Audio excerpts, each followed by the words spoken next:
Hi everyone, welcome back to explore literature. इस video के अंदर हम डिस्कस करने वाले हैं एक बहुत ही interesting novel by Toni Morrison that is Beloved. ये अमेरिकन लिटरेचर की एक बहुत ही ज़्यादा इंटरेस्टिंग और डीप नॉवल है जिसके अंदर आपको स्लेवरी की इमेजेस मिलेंगी कि किस टाइप से स्लेवरी को प्रैक्टिस किया जाता था नॉर्थ एंड साउथ अमेरिका के अंदर।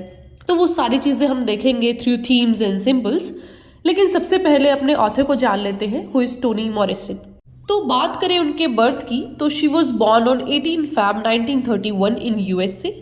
करियर की बात की जाए तो उन्होंने स्टार्ट किया as a editor and later she became a full time writer. And few of her important works are The Bluest Eye which was written in 1977, Sula 1973, फिर आता है Beloved।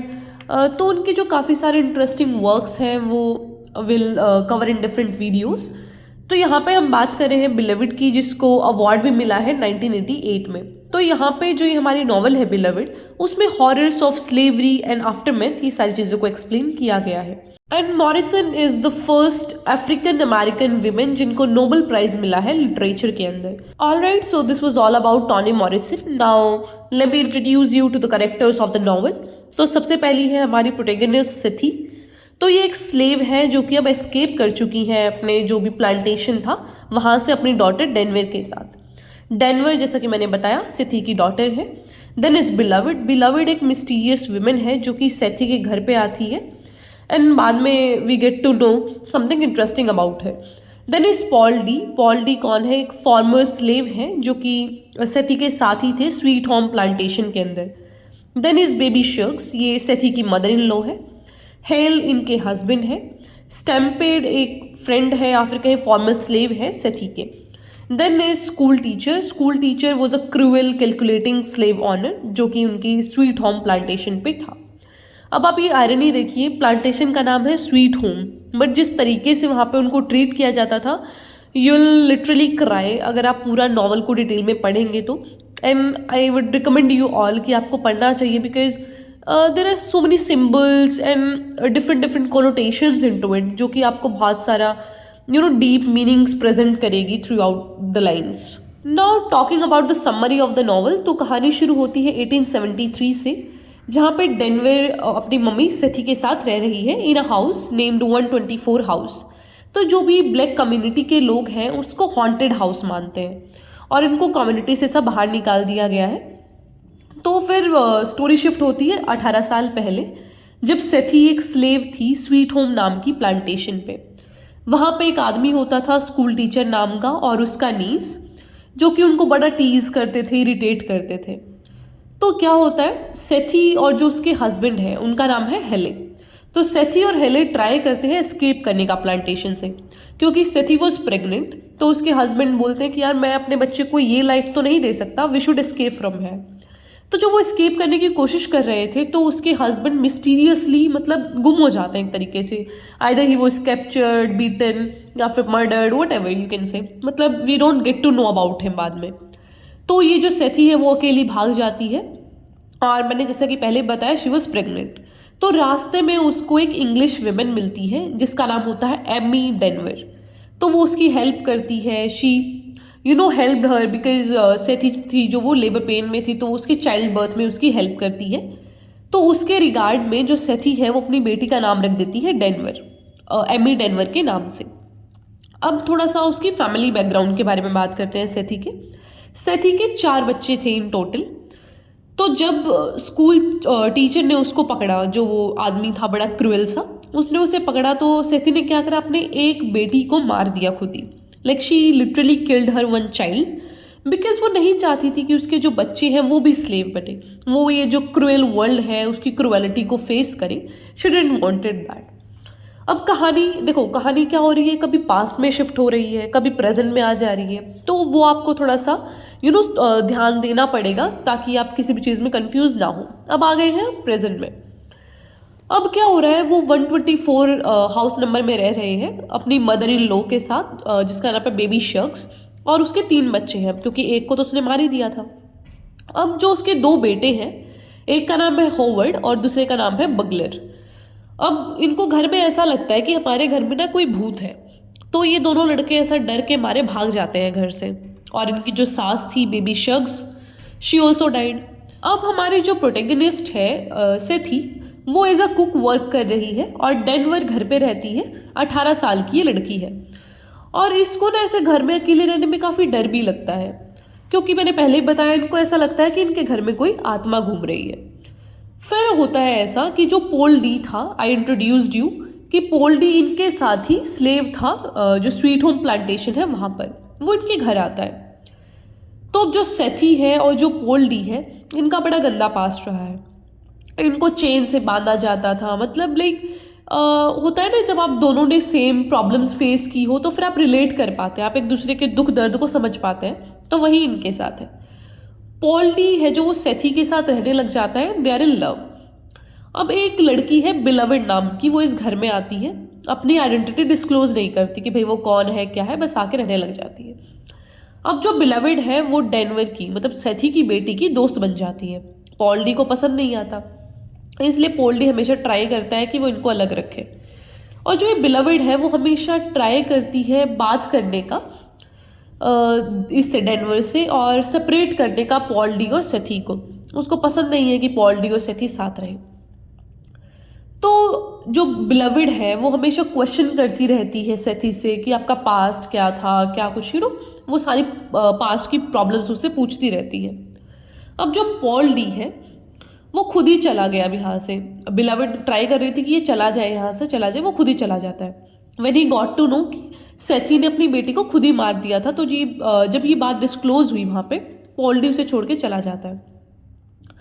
तो सेथी को भी पता चलता है कि भाई ये मेरी बेटी की ही आत्मा है इस लड़की में, बिलवड में। तो उसे सॉरी बोलती है कि यार आई एम रियली सॉरी, ऐसा मैंने उस टाइम पे मार दिया था। तो वो बहुत ऐसा अंदर से रिग्रेट भी फील कर रही है, और लेकिन जो बिलवड है वो उसको ऐसा सॉरी ग्रांट नहीं करती। बिलवड भी अब उनके साथ रहने लग जाती है। एंड ये हो रहा था प्रॉब्लम कि वो बड़ी डोमिनेंट होती जा रही थी उस घर पे, और सेथी अंदर से टूट चुकी थी, शी वॉज मेंटली वीक।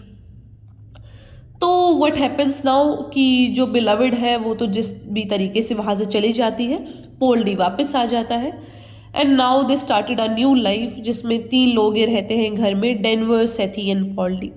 इसी के साथ आपकी ये जो कहानी है वो कंप्लीट होती है। Now let's talk about some of the quotations जो कि बहुत सारे बुक रिव्यूज़ या फिर कमिटीज़ ने प्रेजेंट की है इस नॉवल के लिए। क्योंकि क्या होता है कि जब भी आप आंसर लिखते हैं उसमें आपको कोटेशंस वगैरह कोट करनी होती है, एंड यू डोंट नो कि हाउ टू डू दैट। इसके लिए मैंने 4 सैम्पल कोटेशंस आपको दी हैं। For example, Nobel prize committee ने इस जो बिलवड नॉवल है उसके लिए बोला है, Toni Morrison's fiction is characterized by visionary force and poetic import. With her deeply poetic style, she is creating an enduring work that transcends both time and nation. तो इसी तरीके से और भी हैं ये बाकी, तो आप इनको लर्न कर सकते हैं, इनको स्टार्टिंग में कोट कर दीजिए या फिर कहीं भी, like your answer will be very much good जब आप ये सारी चीज़ें कोट करेंगे, और बाद में उस जर्नल या फिर newspaper whatever you are quoting उसका नाम लिख दीजिएगा। तो ये कोटेशंस आप यूज़ कर सकते हैं। तो अब ये I can only read it to you, learn आपको खुद ही करना है। Toni Morrison is not just an important contemporary novelist but a major figure in the national literature. Beloved is her best novel yet, a worthy addition to the canon of American literature. ये था New York Times Book Review का comment. Then is Washington Post, a work of stunning power, Beloved is a profound exploration of legacy of slavery and the complexities of memory. Morrison's prose is luminous, her characters indelible, and her storytelling masterful. फिर guardian का है, Morrison's Beloved is a haunting, unforgettable masterpiece that captures the brutality of slavery and its lasting impact on the human psyche. It's a novel that demands to be read, discussed and remembered. So this was all about the quotations. ये आप learn कर पा रहे हो तो good, नहीं तो फिर छोड़ दीजिए। Now let's discuss the symbols. तो हमारा फर्स्ट सिंबल है कलर। तो बहुत सारे जो करेक्टर्स हैं उनको डिफरेंट डिफरेंट कलर से ऐसा प्रेजेंट किया गया है। For example red is a colour of pain, evil, death. Then is baby Suggs के लिए येलो यूज़ किया गया है, ब्लू यूज़ किया गया है for peace, pink is for babies headstone. तो डिफरेंट डिफरेंट ये जो कलर्स का यूज़ किया गया है आपके थीम्स एंड सिम्बल्स को प्रेजेंट करने के लिए। Then the second is water है जो वो सिंबल है एस्केप का। उसके बाद आता है ट्री है जो वो कंफर्ट का और एविल दोनों का सिंबल है। Then the last symbol is Beloved जो कि सिंबलाइज करती है स्लेवरी को और उसके हॉरर्स को। Coming on to the themes, so our first theme is exploration of trauma. तो पूरे विविड तरीके से उन्होंने प्रेजेंट किया है ऑथर ने कि किस तरीके से साइकोलॉजिकल और इमोशनल स्कार्स रह गए थे लोगों के मन में of slavery. Then is power of memory and rememory, ये तो बड़े ही इंपॉर्टेंट थीम है और इस पर क्वेश्चन भी आ सकता है कि what is the role of memory and rememory in the novel. तो इसको तो आप बिल्कुल रट लेना, अगर नहीं भी आएगा क्वेश्चन तो आप किसी भी आंसर में इसको लिख सकते हैं, वो कभी भी गलत कंसिडर नहीं किया जाएगा। तो जो मेमोरी है वो बहुत ही पर्सनल और कलेक्टिव है, तो मॉरिसन ने भी वो चीज़ें यूज़ की है अपनी नॉवल में, ये डिपिक्ट करने के लिए कि कैसे जो आपका पास्ट है वो अपने प्रेजेंट को हैम्पर करता है, like the past intrudes upon the present. फिर आपको कैसे पूरी सोसाइटी और इंडिविजुअल तरीके से हॉन्ट किया जाता है बाय ऑल ईयर पास्ट, फिर प्रेजेंट पे उसका क्या इम्पैक्ट पड़ता है, तो वो आता है मेमोरी और रीमेमोरी के थीम में। Now the third theme is motherhood and sacrifice. तो जो सती का एक्ट था अपने ही बच्चे को मारने का ताकि वो उसको सेव कर सके फ्रॉम द स्लेवरी, तो वो बहुत ही इंपॉर्टेंट थीम है और वो मदरहुड को रिप्रेजेंट करता है। Then is identity and selfhood, कि इंसान को अपनी आइडेंटिटी ही नहीं समझ आ रही है पूरी एक नॉवल के अंदर कि क्या मेरी आइडेंटिटी है, किस तरीके का इंसान हूँ मैं, मतलब वो अंदर से टूट चुकी थी Sethe when she got to know about Beloved, तो वो सारी चीज़ें। Then the last one is symbolism and mythology. तो माइथोलॉजिकल और सिम्बॉलिज्म इस नॉवल के अंदर बहुत ही डीपर तरीके से प्रेजेंट किया गया है, लेयर बाय लेयर आपको वो चीज़ें मिलती हैं। आप जितना डीप उस नॉवल को पढ़ेंगे तो आपको पता चलेगा कि there is too much to get into this, बहुत कनेक्शंस आपको फील होंगे, बहुत डीप आपको वो लगेगी, and at times it may prove haunting too. अभी there are some readings I would like to suggest you ताकि आपके एग्जाम में वो हेल्प करे। सबसे पहला है bond of love and boundaries of self interest, Toni Morrison by Barbara. फिर है physical and mental scarification and broken slave. Then is Ashraf Rashidi, Pin Sheng Tang, theme of rememory, doctor Jason J Campbell, article of scarification in collective sympathy, 2007 का ही article है। तो इन सारे articles को जब आप Google पे या फिर जे स्टोर वगैरह जैसे ऐप्स पे सर्च करोगे तो you will get to know about those.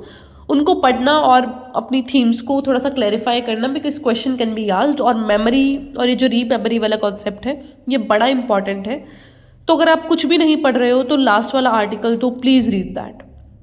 Alright, so I'll meet you in the next video. Till then, take care, stay happy, stay healthy, and don't forget to subscribe the channels. जल्दी से 10K subscribers करवा दो. We are very close to that. And you can also follow me on Instagram and can join our Telegram channel जहाँ पे आपको इसका पूरा PDF मिल जाएगा. Alright, so I'll meet you in the next video.